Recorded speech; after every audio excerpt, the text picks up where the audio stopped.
Hello everybody, this is Torian Trades. I want to thank you for joining me once again. This is going to be a bit of a lengthier video going over how the week went, so sit back and enjoy this video. It is going to be educational. I do apologize if the volume is a bit low. I'm back at school, so please bear with me. Thank you. Trades coming back with another video. Um, it is Saturday. I was planning on doing this video yesterday, but I was tired. Things happen. You end up, you know, changing your plan. So I'm gonna hopefully try to get closer to the laptop. Try to make the mic a little louder. I do have one coming in. Thank you to my mother.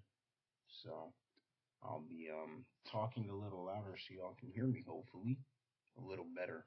That is, since I am in a new area. But I wrote a couple things down or typed a couple things down. I haven't been able to journal like I want to. So I've been just writing stuff in my notes. I started doing that um, last year or last semester, that is. When I started back trading, I would, write my trade ideas in my notes. So I have a ton of trade ideas from like when I first started and then now. So I started journaling and writing my notes in there because of just being busy and not really being able to journal like I want to. So which I will get back to, but this is also like my journal as well. Being able to do a weekly recap on YouTube, giving me like a timeline of everything that happened in the week so I can journal and see what I did good and see what I did bad. So obviously you guys know I took a big loss last week, but we made it back with a little more. So I'm gonna go over a couple of trades, maybe not the best trades, but one of my favorites was Friday. Obviously when contracts are a little more cheaper and a little bit more volatile. Um I didn't I didn't play as many contracts. I only played one. It moved as if I played like two, but I only played one contract. I could have played two there, maybe made a bit more, but it's okay. I was perfectly fine with playing the one contract. So I'm gonna go over. Excuse me. I'm gonna go over 2, 3, 4, 5, 6, 7, 8, 9, 10, 11. 11 things here, and then I'll wrap up the video. So I'm gonna try to keep it as short as possible, but it might not happen that way. So we're gonna start off with MU here. MU is Friday. This happened Friday. So my process in the morning, which I also learned from somebody that I watch, you guys might hear me say that a lot, but my process in the morning when I wake up, I'll wake up around 6 or 7, around that time, and I'll usually look at CNBC, right? So I've created an account and I have a watch list for CNBC, and it tells me what stocks are up and what stocks are down, how much percentage wise, and then it'll also tell me how much the Nasdaq or ES is up or S&P 500, and then it'll tell me how much QQQ or SPY is up, which is the ETFs under the Nasdaq or the S&P 500. And it also helps because, well, obviously I had to add QQQ and SPY to the watch list, but the percentage that QQQ is up or SPY is up, I go by that, and then I kind of match it towards the stocks and go, oh well, QQQ is up 50% this morning, but AMD may be up 71%, letting me know it's a tad bit stronger, right? So you don't always have to go at it like that because it may not act that way, but that's kind of how I look at it. Um, Not necessarily saying, oh well, when you go percentage wise, it also goes kind of like by the priceage of the stock. So yeah, but I still look at that and go, okay, QQQ is strong, SPY or whatever else is strong or anything strong. So that's what I go through. I look at what's strong and what's strongest, and then I go to my charts and I keep that in mind.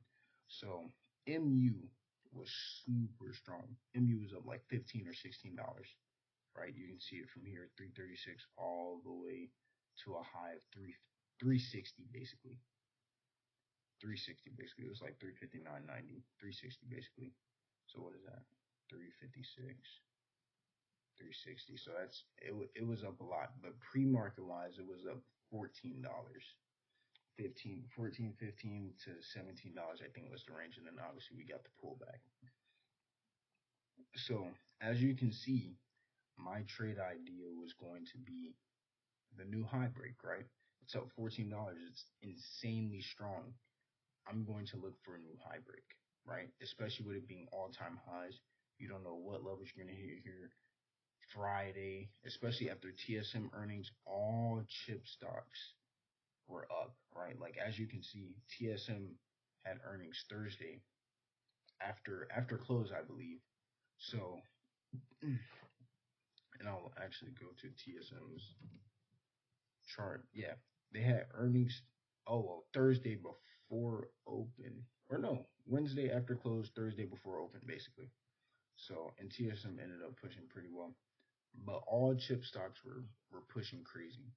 So I'll get into that day after this, after I talk about MU. But yeah, so MU was up that much. Actually, I was on the 1 hour, I believe. MU was up that much, right?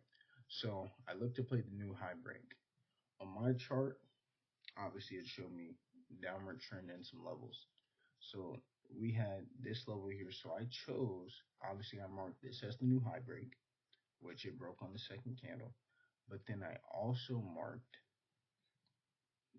this one right here, right? We had a level in consolidation, kind of right here. We had a little bit of consolidation, but we also had these levels here. Now I was going to play it based off of strength. Obviously, it is always risky to take a move straight off the open.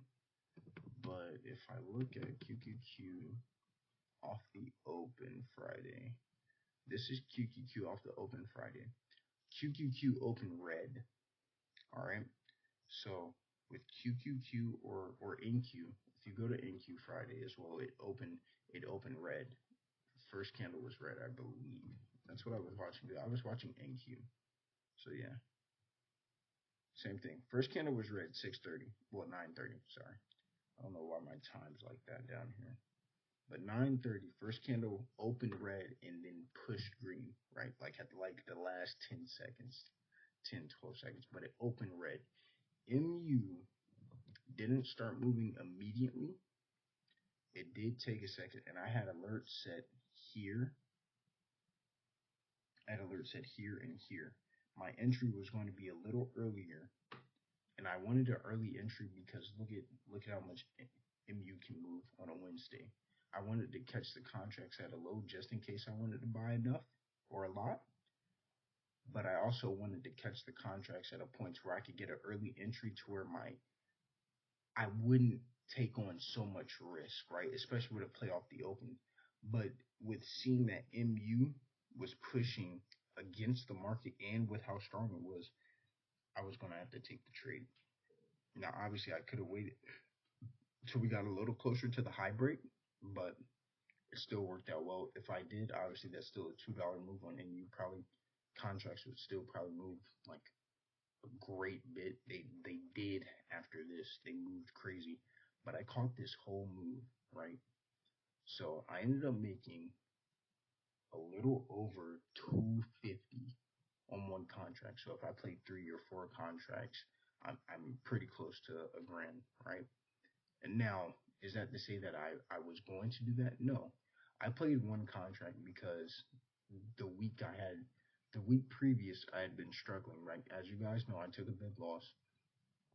I played the one contract because I was going to keep my risk small, but also knowing a contract is going to move crazy. And you ended up moving 2, 4, 6, 8, 10, $12 almost. Right around $11.50. Really, really like $8 from where I entered. I entered like when it got right here. It broke this alert here. I entered in, got this push, and then got this push, and then exited out. So I made 250 on that. Now I wanted to play new high break because MU pulled back pretty hard, but it's still holding up against the market. The market was flat at this time. If we go and look, market, well, I'll look here. It looks better. Market was flat at this time, right? It's flat, it's falling, but MU still holding. MU pushed, high day still holding, while market's flat and dropping. So for me, it's already a guaranteed. It's already a guaranteed play that hey, if MU holds up here, I'm gonna look for a play to the upside. Now I'm glad we didn't get it here because I wouldn't have taken it, right? But we got it here, and I almost stopped out, right? But this green candle here was my confirmation.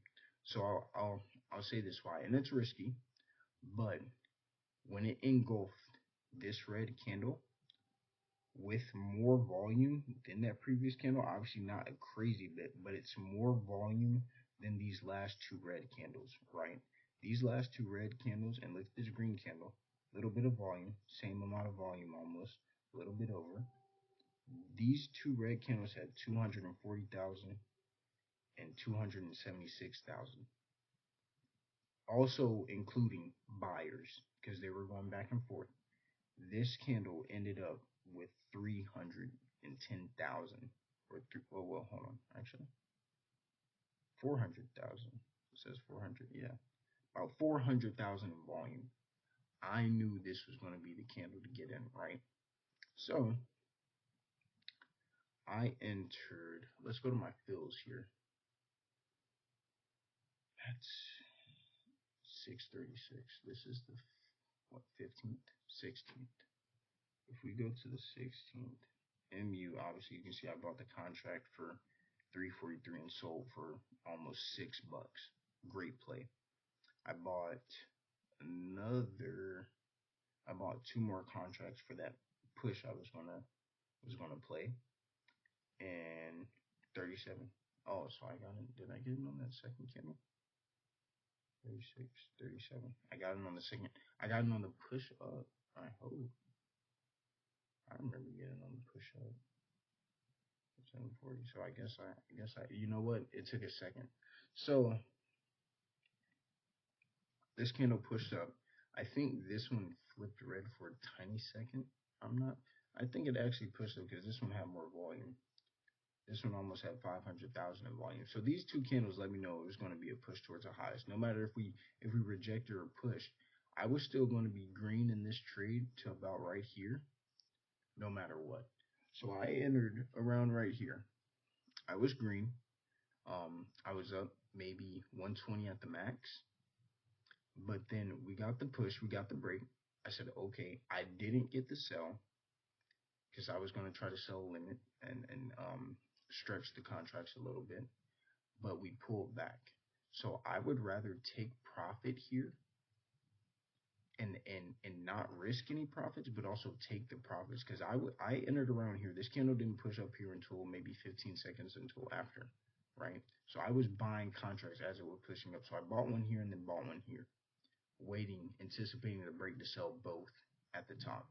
I said I was going to scale out, but my original plan was to sell both. I was going to sell both, looking for a quick scalp, make $120, 150, whatever it would have been, because it's a Friday. Contracts are going to move crazy. Make 150 and then get out quick, and then be up, almost $500 on the day. But I ended up getting a red candle. It got bought back up, and I sold market right here. And I think I got out with $80. I got out with like 70 bucks. Let's see how much these contracts move if we go here. They moved well. 326. Yeah, so about 70, about 60, $70. So I escaped with that. I ended up with like 310 on the day from MU alone. 250 here, another 60, 70 here. Obviously it ended up pushing up, but you never know what this red candle is going to do. Now if we look at QQQ, what time is this? Almost 9:40. If I was paying attention to QQQ, if we look at this is that candle. QQQ is dropping right now. knowing that MU was holding up against the market, could I have held? Yes. But in the next 15 to 20 minutes, we did get a big drop, and that was only 3 minutes after. Obviously, yes, I would have sold on the break. Would I if I wait on this pullback, stay strong, and then get up here? Obviously, I get a little bit more. But with the way I was feeling, with the way I had been trading for the past 6, 7 days, me selling right here and taking profit was the best thing I could do, in my opinion. So that was my MU trade, right, for Friday. I took the one trade, and I will be only taking one trade for the next 4 to 5 days to build myself up to a point to where I'm sticking to stop loss, sticking to take profit, and doing the best I can to get the most out of the trades, right? So we're gonna look at Meta now, and we're at 15. I was gonna try to make this video short, but looks like that won't be happening. So if we go to this is Wednesday. So I did take Meta Wednesday. I took this trade here, right? So we were looking at the low. Meta's been super weak. If I go on the 4-hour, you can see it. Meta's been super weak, and we haven't traded in this range in a long, long time, right? And look, Meta's coming right back down. Probably going to test 614 soon if we see weakness, or maybe if we get above 630, that'll be a good sign that buyers are stepping in. But we'll see. That's for Tuesday to decide, since markets closed on Martin Luther King Day. So Meta's been super weak, as you can see right here. We've got this big flush day. I caught both of these days, by the way. Both of these days were caught. I made, I think, over $450 on Meta in the past 2 days that I played it. So it was good. So if we go to Wednesday, now this trade was bad because of me stopping out, right? And I didn't get the best entry. So if we go here, I was playing the previous day's low break, right? So we look at Meta here. 624.10 is our level. I was going to use pre-market low as an entry, which I did.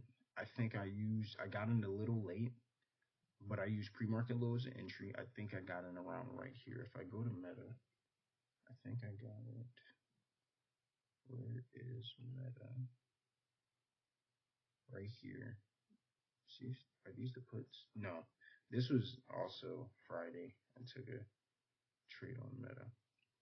I'll go, if I go, it's far. It's fine. I entered around this area, and Meta had this big green candle, super fast, right? And I got a little nervous, and I didn't stop out immediately, which I should have. And I was down pretty heavy. And then Meta ended up pushing here, but then we got the reject. I knew Meta was super weak because it was weak pre-market, right? I saw Meta was down pre-market. I said, okay, we might be able to play this. We look at QQQ Wednesday. Is this Wednesday? Yes, if we look at QQQ Wednesday, it was following QQQ, but it was also weaker, right? It was ahead of QQQ. We got the bounce here, but it was also ahead of QQQ on the drop. But it was a very, very big pullback coming from QQQ and NQ that day. So go back to Wednesday. With that being said, I said, okay. Sorry. Right here. So with that being said,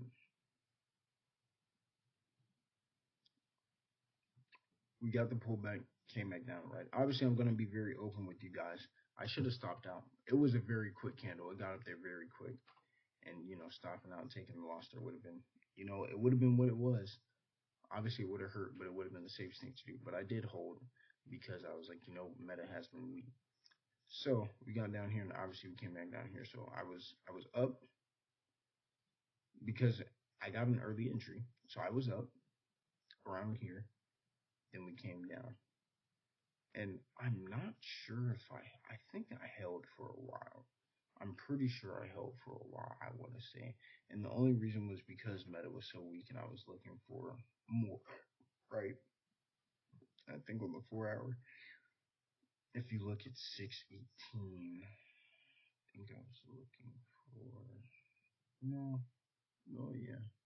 I was just holding for a while, I think. I think I wanted more, and I think also with, with trading in class, it does get a little hectic if you are switching classes.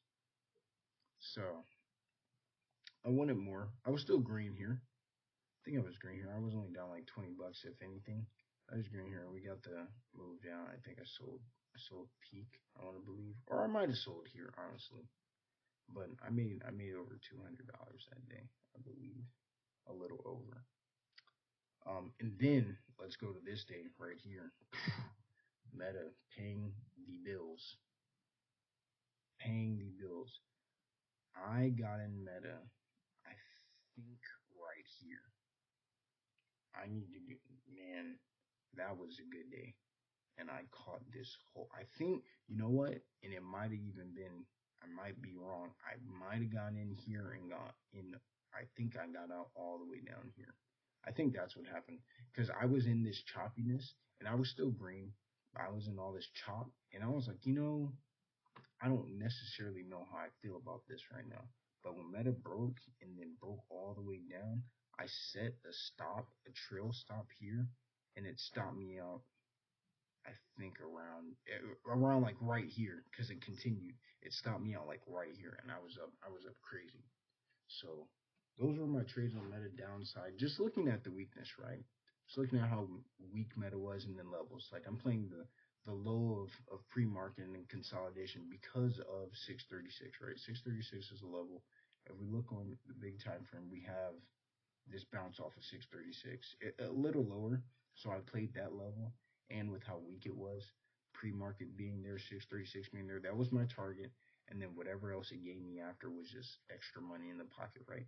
So that was my trade on Meta that day. I was looking for the break of 636, which it gave me. Gave me the break of 636. And then obviously I got the continuation down. And then the next day I played the pre-market low. So it's just playing levels, right? You can see how weak a stock is, and then you can play the levels. I know I'm running through it really quickly because I'm not trying to make this too long of a video. So one more stock I wanted to talk about was AMD, right?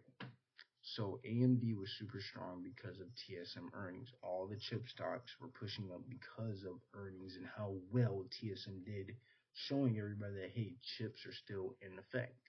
So it was this day, Thursday, that I played AMD. Stupid, crazy trade, honestly. Look at that big upside move, right? So if I go now, is it? Yes, right here, people. AMD, and this was the trade, and I explained it to a friend of mine. But AMD pushed. I bought two contracts. I bought them as it was going up, as you can see, 931. I bought on the second candle because of the way the market was moving, and it was showing divergence. It was showing the divergence I needed, and I said, you know what, this is going to be a big trade. I need to be a part of it. So 931, I got him right here. I was going for pre-market high break. Also looking at, if we go on the 10-day, 30-minute, right here in this area, we had a high created at 234. So 234.30 was the level I was looking at for AMD, and I ended up playing. As you can see, we have 234.30 like right here, right? I got in pre-market high. Pre-market high was going to be my level. It was super strong, showing the divergence I needed. I think QQQ was actually bearish off the open. Yep, Thursday. QQQ is, look, QQ's dropping off the open. AMD was actually one of the lone stocks that was pushing. So QQQ dropping off the open, NQ dropping off the open, showing me the strength it needs. I didn't get in here. I got in on this candle. So right before the break, I got in. And then after the break, I bought another contract. and I rode it all the way up here and sold one. Well, actually, you know what? I sold one up here, and I was looking for another sell for the next contract, and it ended up dropping. The whole market was dropping. But I said, okay, TSM also started pushing after this. Tesla, I think, did, and one more stock started rallying after the big drop. So dropped here, sold my contract for a loss, which I should have stopped out earlier, moved my stop for that runner earlier so I can protect profits. I walk away with 150 on AMD instead of I think I was up 90, right? I was up crazy on that first contract, and then I ended up selling for a loss on that second contract, which I should have stopped out, and that was my big mistake there. But as we came back up, I saw the strength. I played the new high break. As you can see, where's AMD? AMD. So right here, this is the contract that I sold for a loss. Very bad, very bad. $50, $60 loss, I think, off of that 70, almost $70 loss. I bought another call for 303 and got 390. So that was something I took here. Wait, hold on. What time was that? 303, 390, 9:48. Almost 10 o'clock. 9:48. All right. 9:48. I got in on this candle here. This candle was pushing, and I bought my contract. This candle. All right. Was it this one? Not this one. This one. I bought my contract right here as the stock was pushing. Sold peak. So I got in on the break, sold peak, made another $90. I made like 160 on the day with AMD or something like that. Almost close to 200, I believe. So, well, yeah, I made 160 on AMD. So that was actually a really good trade. We got the true 34.30 break. I had a good entry. I had a good buy on my contracts, and I had a good first sell. My main problem was that I didn't sell my runner when I should have. Right? I should have sold my runner up here and then still playing that next break, that high break. Look at this inverse H that we got. Playing that high break was good. Now on the 5-minute, it'll look like a bull flag, right? Not really, not the best looking one, so it's hard to see. But we did get the inverse H on the 1-minute. So, with that being said, the next couple of things I want to talk about, which I'll probably end up saving for a different video since we are a little over time. One thing I am going to be doing is doing a little bit of research on scalping versus holding. I think for me, as I'm trying to build my account and learn, it'll be very important that I recognize when to scalp and when to hold, right? I'm doing better, and that's why I said I'm only taking one trade to help me process when to scalp and when to hold, and only looking at a couple of stocks. And if I am looking at a stock, I'm going to go not all in, but I'm going to focus on that one, right? The next thing is stop loss. Obviously, we'd be in a different position right now if I had respected my stop loss last week. But it's okay, because now that I'm learning and doing even better, I'm going to respect that, right? Just flying through them because I didn't want this video to be too long. And then emotion. That's the biggest thing, right? Traders talk about not having emotion until really not having emotion at all. Emotion is something that can mess you up, right?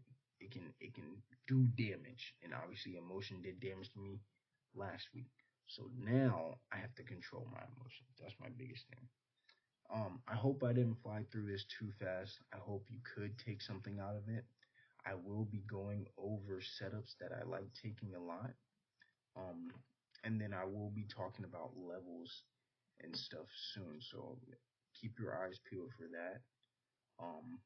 I'll also be, I won't do as many Sunday stock watch list videos. I thought about it. For me, I think the biggest thing that I will do is point out my favorite stocks, right? It won't necessarily be a watch list for the week. I think especially with how busy I've been, I think what I'm going to do is just give you guys a quick rundown of what I'm looking at for the week and what my goal is for the week, right? So, and then obviously we'll be doing these trade reviews. I will do a live trade this week. This week we'll have a live trade. So, I don't know when it will be. Probably when I feel like I got a really good setup, right? Um, Not because I want you guys to only think I do good all the time, mostly because I'll feel more confident and comfortable recording. And until I get to a point where I can live trade all the time, I'll feel better if I do it, you know, on something I feel comfortable on, that I know I can give you guys a good educational thing. I won't be able to talk as much, but I will be able to show you guys what it looks like to trade. So yeah, we'll get that going. But I want to thank you for joining this video. Any questions, anything that I may have left out, I will be watching this video over again, and tomorrow coming out with a shorter video but a more in-depth video on the trade I took for MU. Hopefully I explained it pretty well, but if not, I will be going on a more in-depth um, trade review for MU personally, because that was my favorite trade this week. So thank you for joining me. I want you guys to do well. Keep trading, keep pushing. We're going to be growing together. And I'll see you next time. Thank you.